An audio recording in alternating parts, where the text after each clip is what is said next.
بات اور بھی ہے کہ اللہ نے کچھ قوانین امت کو دینے تھے، کچھ قوانین امت کو دینے تھے.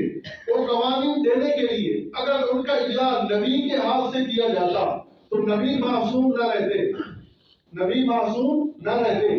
اللہ نے نبیوں کی عصمت کی حفاظت کی.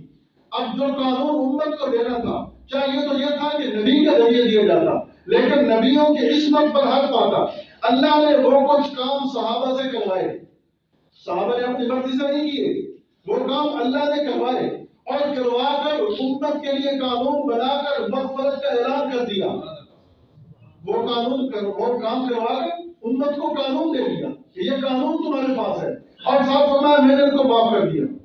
حضرت معاذ اسلمی رضی اللہ عنہ ایک صحابی رسول ہیں، زنا ہو گیا، گناہ ہو گیا. اب اگر نبی یہ کام کرتا تو نبی کی عصمت پر حق پاتا. نبی یہ کام نہیں کر سکتا، گناہ کے قریب نہیں جا سکتا، گناہ نبی کے قریب نہیں جا سکتا. اب معاذ اسلمی زنا ہو گیا. اب زنا ہونے کے بعد اب حکم جاری کیا گیا کہ اس کو سنسار کرو. سنسار کرنے لگے. اب سب صحابی سنسار کر رہے ہیں، پتھر مار رہے ہیں، پتھر مار کر ان کو شہید کر دیا گیا. اب امت کو قانون دینا تھا، لیکن توبہ ایسی قبول کی، توبہ ایسی قبول کی. جناب رسول اللہ نے ارشاد فرمایا صلی اللہ علیہ وسلم کہ اگر اس کی توبہ پورے مدینے پر تقسیم کر دیں، پورے مدینے پر، تو اللہ پورے مدینے والوں کی مغفرت کر دے. وہ ایک آدمی کی توبہ، میں نے کہا کہ وہ مغفور بھی ہے. اتنی بڑی توبہ کون مہر لگا رہے ہیں؟ امام الانبیاء مہر لگا رہے ہیں. اتنی بڑی توبہ کر دیا کہ اگر وہ پورے مدینے والوں پر تقسیم کر دی جائے، پورے مدینے والوں کی مغفرت کر دی جائے، تو اس کی وجہ سے پورے مدینے والوں کی مغفرت ہو رہی ہے. وہ خود مغفور نہیں ہے، وہ خود بخشا گیا تو تب اس کی وسیلہ سے سب سے بخشش ہو رہی ہے. ایک عورت زنا ہو گیا، زنا کرنے کے بعد آپ صلی اللہ علیہ وسلم کے پاس آتی ہے، اے اللہ کے رسول مجھے پاک کیجیے. رحمت للعالمین دوسری طرف لوگ پڑھ لیتے ہیں، ادھر سے آ جاتی ہے، اے اللہ کے محبوب مجھے پاک کیجیے. آپ صلی اللہ علیہ وسلم اس طرف لوگ پڑھ لیتے ہیں، سامنے آ جاتی ہے، اے اللہ کے رسول مجھے پاک کیجیے. آپ صلی اللہ علیہ وسلم ادھر وقت پڑھ لیا، پھر ادھر سے آ جاتی ہے، اللہ کے رسول مجھے پاک کیجیے. یہ کیا ہے ان کے اندر؟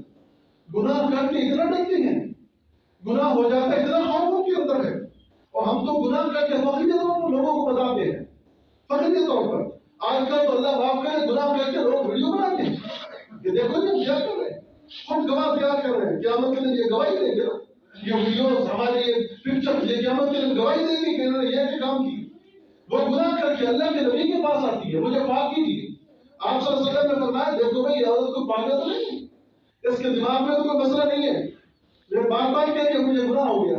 فرمایا اللہ کے رسول میں بالکل ٹھیک ہوں، میں ہوش و حواس کے اندر ہوں، میرا دماغ میں کوئی فضول نہیں ہے، لیکن مجھے پاک کیجیے.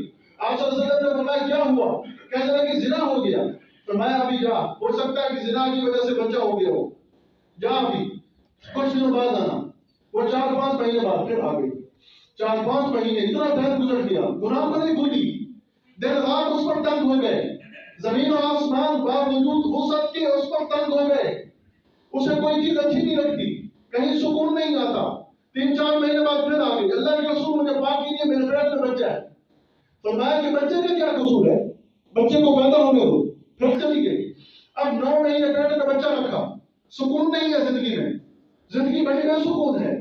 اب 9 مہینے بعد جب بچہ جن لیا، بچہ جنتے ہی جو ہی چلنے کے قابل ہوئی، بچہ اٹھا کر آ گئی. اللہ کے محبوب مجھے پاک کیجیے.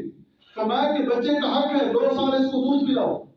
دودھ پلایا، دودھ پلانے کے بعد پھر بچے کے منہ میں روٹی کا ٹکڑا ڈال کر وہ سامنے لے گئے، یہ دیکھو دودھ چھوٹ گیا، اب یہ کھانا کھا سکتا ہے، روٹی کھا سکتا ہے. اللہ کے محبوب مجھے پاک کیجیے. کتنا عرصہ گزر گیا؟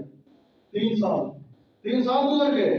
زنا ہوا، فوراً آ گئی. 9 مہینے بچہ پالا، پھر 2 سال بچے کو دودھ پلایا.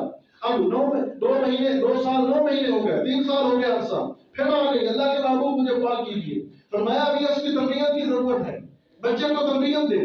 بچے کو تربیت دے رہی ہے. جب بچہ چلنے پھرنے کے قابل ہو گیا، 4-5 سال کا بچہ ہو گیا، پھر آ گئی.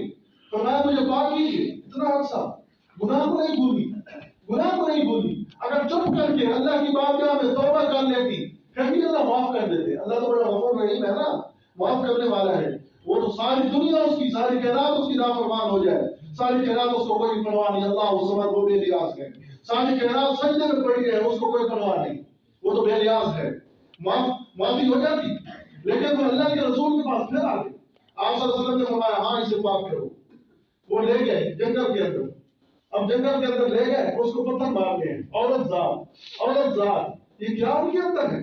صحابہ کے اندر یہ تقوی کتنا آ گیا، کتنا ڈر، ایک عورت ذات، چلو مرد تو ہم کہیں کہ مرد ہوتا ہے، یہ عورت صنف نازک، اتنا ڈر اس کے اندر، اتنا خوف خدا اس کے اندر، اب آ گئی، فرمایا اس کو سمسار کرو، سمسار کرنے لگی، ایک صحابی نے پتھر مارا، اس کے چھینٹے ہوئے، خون کے چھینٹے اس کے کپڑے پر پڑ گئے، کیا کہنے لگا کہ اس کے ناپاک خون کے قطرے میرے کپڑے پر پڑ گئے، اس صحابی نے یہ الفاظ کہے، آپ صلی اللہ علیہ وسلم نے فرمایا خبردار ایسی بات نہ کہو، اس کے بارے میں زبان درازی نہ کرو، زبان سے کوئی لفظ مت نکالو، فرمایا جو اس نے توبہ کیا پورے عالم پر تقسیم کر دیا، اللہ سب کو معاف کر دے گا، اتنی بڑی اس نے توبہ کی ہے۔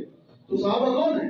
مغفور ہیں، معصوموں سے کام نہیں کروائے، معصوموں سے، لیکن محفوظ سے کام کروائے، گناہ ہوئے لیکن کروائے گئے قانون دینے کے لیے، اور پھر کیا اعلان کیا، رضی اللہ عنہ ورضوان، میں سب سے راضی ہو چکا ہوں،